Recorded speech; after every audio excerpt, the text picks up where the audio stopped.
you believe that, people aren't born leaders. So if that's the case, how can anyone out there listening that wants to develop their leadership skills, what would you recommend to them? I recommend them think about the things that they do well and the things that they could do better. And pick up or look online at the book and the outline of the principles that are in it, which is easily available to them, and understand that all of those things do not require a college, an executive MBA in order to implement. And it's stuff that will benefit them, not just in their work life, but in their personal life. Being a technical professional and also being an effective leader is a very challenging thing to do. Trust me, I know from my background in engineering. However, in today's episode, I am thrilled to have with me Jim Carlough. Jim wrote a book called The 6 Pillars of Effective Leadership, A Roadmap to Success. And what he talks about in this episode is some real strategies that you can use right away as a technical professional to become a better leader. In fact, he tells a story towards the end of the episode about when he worked in an organization and 35 people that he was overseeing knew that they were going to get laid off. And his job was to make sure that they stayed there until the layoff happened, which was in the future. And all 35 of them stayed because of the approach that he took. And he shares it with us. And I think that alone is game changing. And I look forward to using some of his strategies and concepts in my career. So I hope you enjoyed the episode with Jim. We really look forward to sharing these leadership lessons with you. I'm Anthony Fasano, and this is the AEC Leadership Podcast.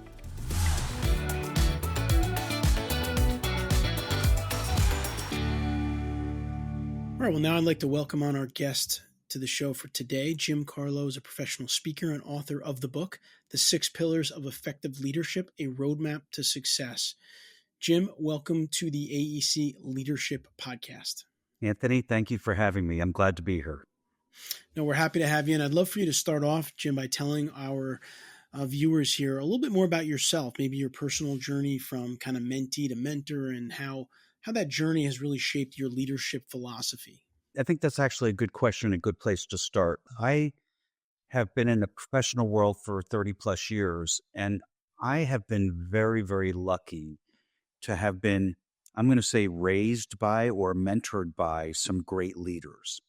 And, everyone has that bad leader from time to time, and I certainly had that as well. But thankfully, in my career, there were not many of them. And so I, over the years, and actually, it started at the age of 22. At the age of 22, I was elected a city councilman of my hometown, not far from you, Pompton Lakes, New Jersey. Wow. And that really opened my eyes in a lot of ways to leadership. And one quick story, right after the election, the city administrator asked to have a chat with him. And I sat down and he said, look, he said, you're a smart young man. He said, and you're going to do well. He said, I'm only going to give you one piece of advice because you're going to meet some interesting characters. He said, but I want you to, when you go to bed at night, ask yourself one question. And that question is, did I do anything today for my personal benefit or my personal financial benefit at the expense of another individual or that could hurt another individual? And he said, if you can say, no, I did not, you can rest comfortably. But if you can't say no, then you have to evaluate what you're doing. And that was a lesson in integrity. And I learned that at that age, and that has been the pillar of my career. I have always taken the same pathway, and anyone who has worked with me will tell you the same thing. It's consistent. And it's always not wanting to be right, but taking the correct path so that you're doing the right thing for the business and for those that you're serving. And so that happens to be the one pillar in the book that I say is non-negotiable. Yeah. If you're on my team, integrity is non-negotiable. And I think today in life, that's more important than ever.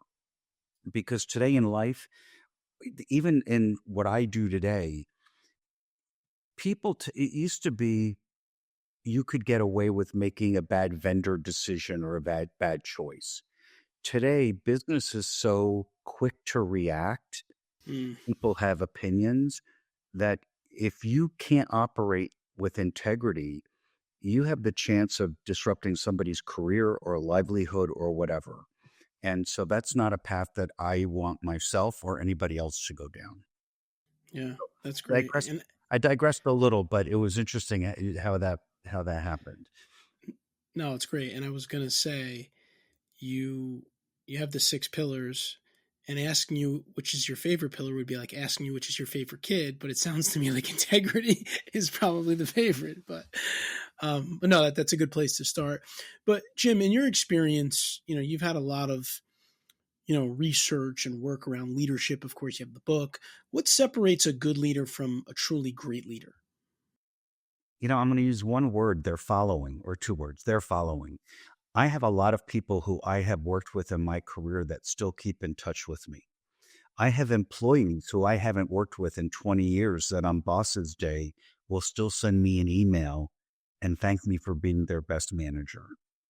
And I think what separates good from bad is people who actually care about those individuals.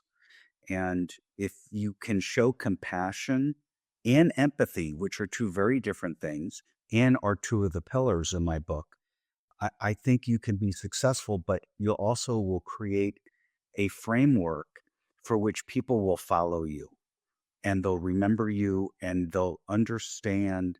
They know that you understand what they're going through, and you can use that as a way to help motivate the team, yourself, others, and even them. If you're not interested in taking care of your employees, then they're going to see that. And if you can't operate with integrity, they're going to see that. They're not going to be trusting of you. And in today's world, trust is a big thing. So you add integrity, compassion, empathy together equals trust. And that's a big component of kind of my business philosophy. My workers trust me, my customers trust me. They know that I have their back. I sometimes underpromise and overdeliver to emphasize that, but again, it's always for the right reason. That's great. And, you know, I tell our leaders here at EMI something along similar lines all the time is it's not just about the KPI metrics or the scorecard. It's about how your team members view you and their relationship with you and how they respond to you. That's what tells me, you know, as a leader of an organization, how well you're leading. Right. Yeah, you could show me the metrics and that stuff. We got to measure stuff. I get that. But how does your team look at you? How do they react with you? And basically what you're saying really gets to the bottom of why that's so important in leadership is to have that connection with your team members. And if they're not working with you anymore 5 years down the road, but they remember you, that probably speaks to your leadership abilities. Absolutely. And today I mentor about 10 people directly, not on a daily basis, but on a somewhat frequent basis, monthly or quarterly. And I think it's consistent. And what I actually enjoy most, not just mentoring, but people who worked for me 10 years ago still seeking out myself for their career advice. That tells me that they not only are a follower, but believe that I really can relate to them and have their interest at heart. And so when I look at my LinkedIn connections, I mean, we all have LinkedIn connections that we probably haven't met, but there's a lot of people who I've connected with who I still communicate with quite frequently. Sometimes it's hard to keep up with, but it is, to me, I think that's very valuable. Yeah, no doubt about it. So, Jim, let's talk a little bit about the book. I'm writing a book myself, and I know it's a tremendous amount of work, and you need to make a big commitment if you want to do it, and you need to be inspired. So, what inspired you to write the six pillars of effective leadership, and what key message do you hope that your readers take away from it? So one of the things that I found with all of the people that I've mentored is a lot of people have this vision of leadership as you got to be able to read a financial statement, you got to be able to know how to review employees and stuff like that. And I took a step back and I started to analyze some of the people that I worked with and started to see things that were missing in kind of their leadership or management skills. One of which was they didn't know how to show compassion or they didn't know how to show empathy. And people, got into their first manager role thinking that they get to make all the decisions. Well, they probably do, but if you make all of the decisions, your employees aren't going to learn, they're not going to develop, and they're not going to get better.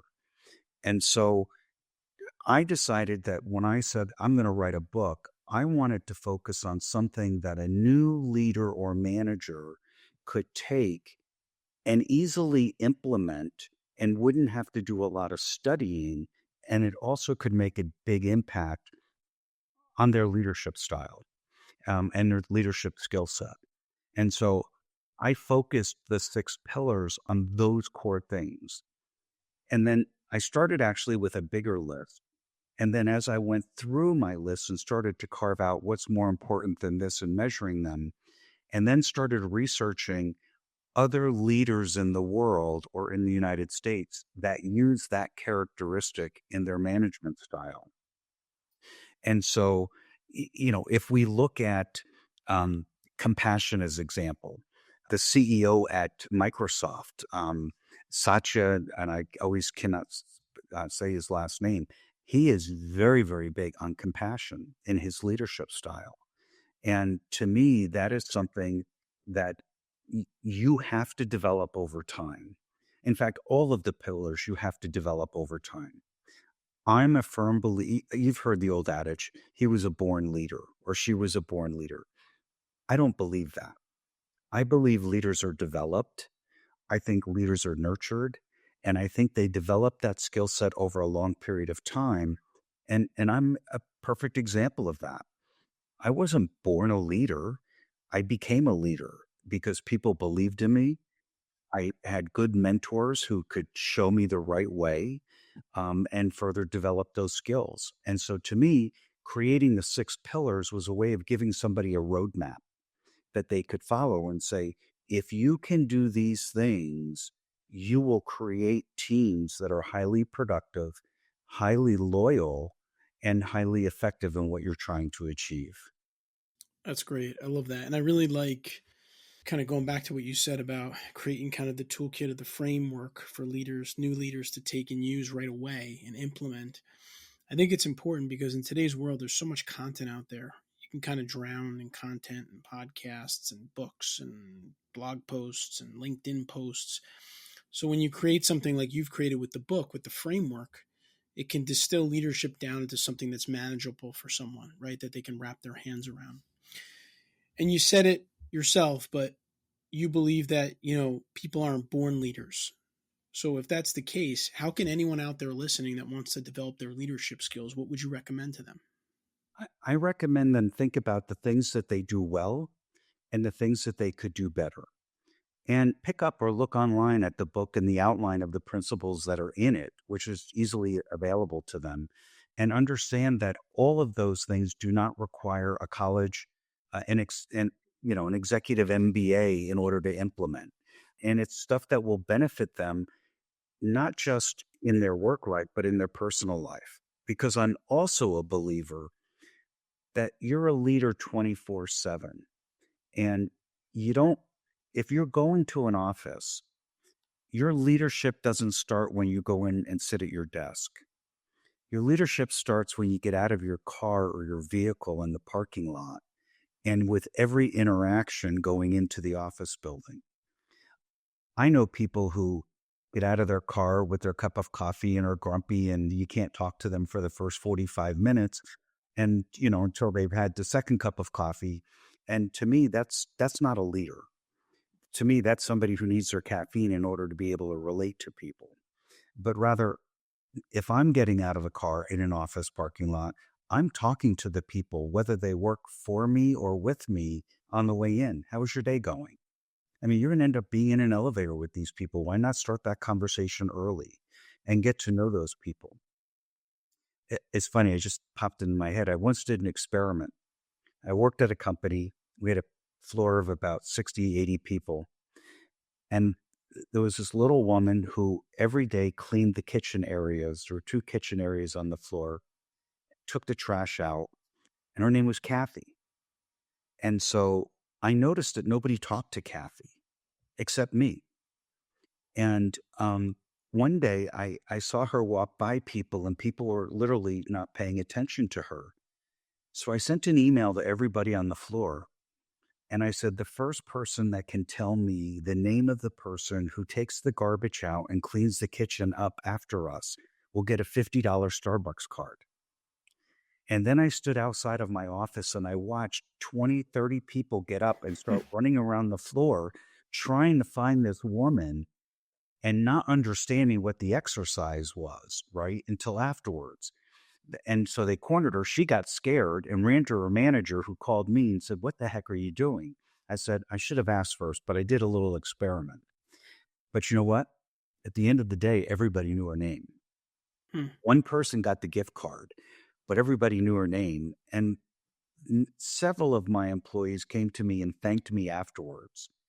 They had walked with this woman up and down or up and down the stairs, in the elevator, out of the elevator. They saw her in the kitchen. They saw her cleaning up after the dirty dishes we left behind. But nobody took the time to get to know her. She was part of our team. She may have been a contractor, but she was part of our team. And so, anyway, I think life lessons help tell the story. And that's a perfect example of one of just, everybody's important to you, including the person who takes out the garbage. Yeah, no, it's a great lesson. And I think what you said about being a leader, you're being a leader 24/7, not from 9 to 5, is important, especially also if you have children, which many of our listeners do, of course. You're a leader when you get out of bed in the morning, when you see your kids, right? You're leading by example in a lot of ways with them as well. So I think this stuff translates throughout our lives. So, Jim, a lot of our listeners are technical professionals, architects, engineers, construction professionals. What strategies have you found most effective for technical leaders to build strong, motivated teams that can really thrive in these high pressure kind of project environments? So a couple of things that I think people run into every day with in their work life, whether it's construction, engineering, architectural, and that's conflict. And how do you handle conflict? I have a unique way of handling conflict, and typically it's by diffusing the situation, and I often will use humor. Now, I want to describe what humor to me is because I'm no comedian, right? I can't do a 10-minute or 30-second stand up act. But the reality is, I have used humor highly successfully to diffuse very tense situations between people, and including where people I can recall an incident with two women that I had worked with who were very close friends in and out of work. One worked for the other, and they were arguing and getting escalated in their sound. And I broke up I forget what I said to break up the tension, and then I invited them to sit down in my office and talk through it. And I used humor in that, but what it did is it got them to sit back and relax. And at the end of the conversation, they actually both were right, but they were so fixated on, I gotta be right. And but really, if they put the two things together, they had the perfect solution. It's just neither one wanted to give up an inch. And all I did was use humor. And I said to them to help them see the forest through the trees. And when they got through that, they realized that they really got too wrapped around the axle, around their own opinions and thoughts, to really see what they needed to accomplish in that situation. And once they were able to do that, and I think that can be applied to a construction worker, whether you're putting up steel beams or walls in a building and things aren't going well and somebody wants to do it one way, you want to do it another way. I mean, use humor to break it up. There's Yeah. different tactics you can use, but I have found that that's very successful. Yeah, I think that's great. And I think that your approach there is a really good one for conflict. And conflict is comes up many times in projects in the engineering world. And I think the idea of I have to be right is something that you kind of got to put on the back burner if you can for a few minutes when you're in a conflict, to your point, and more listen, right? Listen, engage with the other person, understand where they're coming from so that you can try to, find that win-win solution, because that's really what you want at the end of the day. I mean, if you're dealing with a client, for sure, you're not going to be the one. If you win and they lose, how happy are they going to be to continue to be your client, right? It just doesn't make sense. So I think, to Jim's point, as a technical leader, you're going to deal with a lot of conflicts on your projects. You're going to deal with extra work orders you got to deal with. The client doesn't want to pay you to do extra work and stuff like that. You have to try to think of, or at least hear out their approach, why they're taking that stance, and understand it so that you can come back and then try to weave in maybe some of your thoughts into it. But if you just try to go for the win, if you will, or say my way is the right way, you're probably going to end up in a lot of sticky situations in your career, especially in this industry where we're dealing with these kinds of challenges. I would agree. And a phrase that I use oftentimes in the business world with my teams, and I don't mean any disrespect to the medical community at all, but I often say this is not open heart surgery. Nobody's going to die if we take an extra 30 minutes to figure this out. And so, just let's talk through it, because you're absolutely correct. Some combination of those opinions are going to be a perfect collaborative result if you can just get past the emotion. Absolutely. So, Jim, something I want to ask you about, whether it's, Fortune 500 companies or leading athletic teams and organizations, a lot of times successful organizations have a lot of stability and focus within their organizations. What strategies can you recommend for leaders who want to kind of foster and build stability and focus within their organization? From a stability standpoint, I would say consistency and being as consistent as possible. And a great example of that is Warren Buffett. One of my pillars, which is stability, if you look at Warren Buffett's success, he has applied the same formula over and over and over again. And, that stability, he believes in his business process and continues to excel at what he does far better than anybody else. In fact, I was just having a conversation with someone a week ago on Berkshire Hathaway, and didn't realize that they now own more car dealerships than anyone else in the country. And I didn't realize that, because we started talking about a local car dealership and the fact that it was going on the market. And the person said to me, the only one that can buy that is Warren Buffett because of the value of that individual dealership. And I was like, so we got to talking, well, how many dealerships do they own? So we pull up and Googled it. How many dealerships does Berkshire Hathaway own in North Texas? And looked like a heat map with everything red. I mean, there must have been Wow. 30 or 40 of them. And to me, who knew, right? Who knew? But that stability and stable process has built an organization that likely will continue to grow and foster and diversify even further. Because I would have never expected Berkshire Hathaway. I knew they were into real estate. I did not know that they were into car dealerships. But stability is very, very important. Consistency and stability. Totally agree. Interesting. So, Jim, many leaders struggle with balancing authority and approachability. How do you suggest that leaders navigate this balance effectively?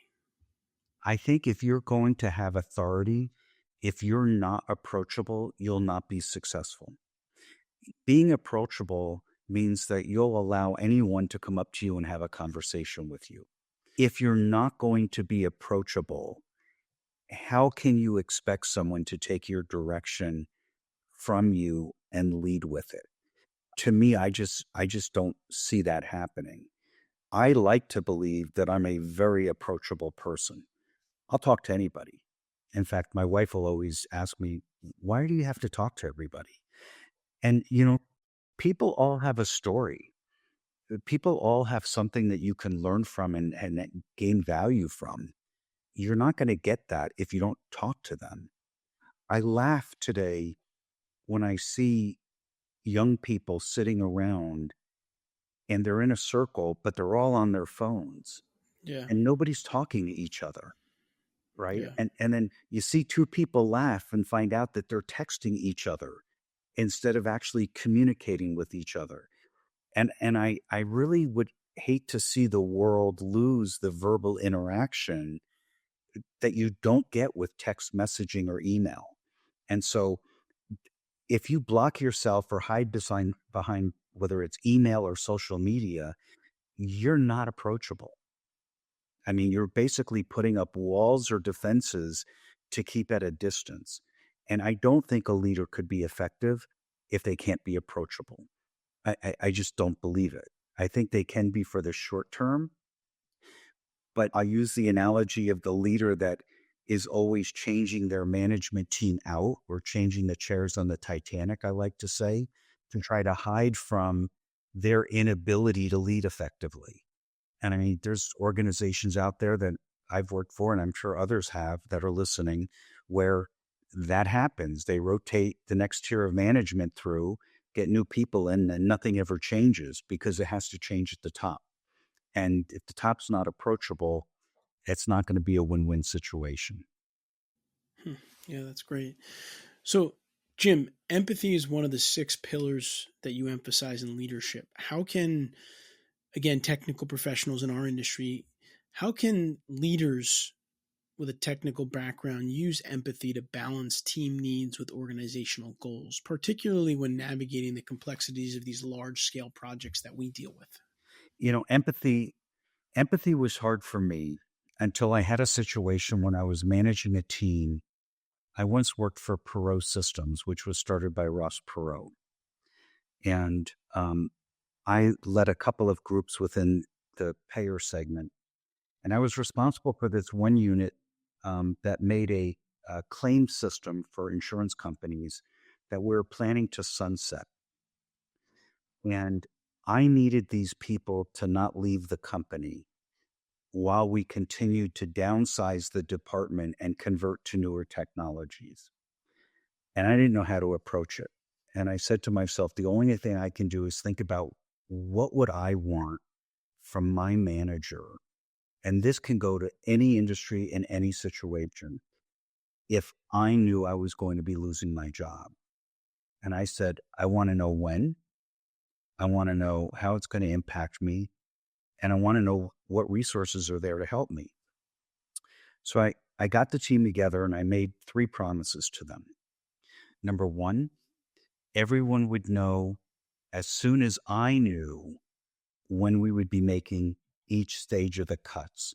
So as we converted people to new technology, we wouldn't need some of the resources that were in this area. So I made a promise they would know as far in advance as possible.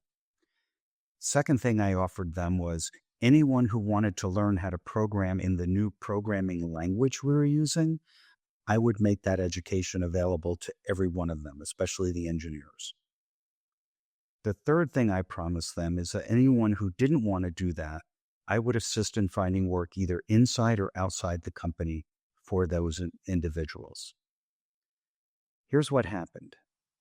Over a 2+ year period, I had not one employee leave before they were told their job was being eliminated. Not one. The second thing that happened, and this totally surprised me, for that 2+ year period, that group of people had the highest employee satisfaction scores in the entire organization. We're Wow. talking 20,000 person company, and they had the highest employee satisfaction scores. I understood them, and they knew that I had their back. And in any situation, you can apply the same thing if you just really understand what are they feeling, sensing, and how can you help relieve that tension. And I did that with empathy, and we were very successful at it. And that's probably the best example I can explain in my 30+ years of leadership. And it's primarily because the unexpected. I would have never expected those employees to be the happiest, but they were. Wow, that's an awesome story, and that really says something about putting yourself in someone else's shoes and thinking through what they're going through and how you could best support them at that time. So that's great. So, Jim, if AEC professionals, our listeners here, could take away just one leadership lesson from our time together today, what would you like it to be? I would like it to be so if this of the six pillars, there's one that I say is non-negotiable, and that's the integrity one. To me, if you lack integrity, you can't develop any of the other pillars that I have in the book. You're not going to have compassion. You're not going to have empathy. You're not going to have and offer them stability. It all comes from trust that begins with integrity. And I think that's very difficult for some people to look at, but that is something that I think we don't have enough of in the world today. And, growing up in the software industry back in the late 90s and the dot-com era where there was a lot of vaporware out there, I mean, people were buying vaporware left and right, and you're smiling there. You remember, and what happened? People became smarter consumers, and we lacked integrity during that era. People weren't willing to say, "Hey, Anthony, I got this product. It's not fully developed yet." But rather, Anthony, I got this project or this product. It's the best thing since sliced bread. How many copies do you want? And they sold a whole bunch of it, and it probably never worked. But again, I can luckily say I've never sold vaporware, nor would I, because that goes against my integrity kind of pillar. But to me, that is probably the single most important thing a leader can bring to an organization today is integrity. That's great. Well, once again, he is Jim Carlough. He is the author of the book, The 6 Pillars of Effective Leadership, A Roadmap to Success. Jim, before I let you go, where can our listeners find you, connect with you? Where can they go? Clearly, I'm on LinkedIn. Also, my website is simply www.jimcarlough.com. And I know my name's down in the corner, so your listeners can see that. Or you can call me. I'll give you my phone number. My phone number is area code 972-838-0060. I'd be glad to talk to any one of your listeners. All right, Jim. Well, this has been some really good stuff around leadership, and I know our listeners here are going to really take it and run with it because you've put it into a framework that they can do that, which is awesome. And I want to thank you so much for spending some time with us here on the AEC Leadership Podcast. Anthony, thank you for having me. I've enjoyed every minute. I hope you enjoyed my conversation with Jim. I love it when experts come on and give real examples and real stories from their careers because we can really grab onto those and use them as leaders. If you enjoyed the conversation here, please subscribe to our channel here. We put out videos like this on a weekly basis to help engineers become better managers and leaders. I'll see you next week.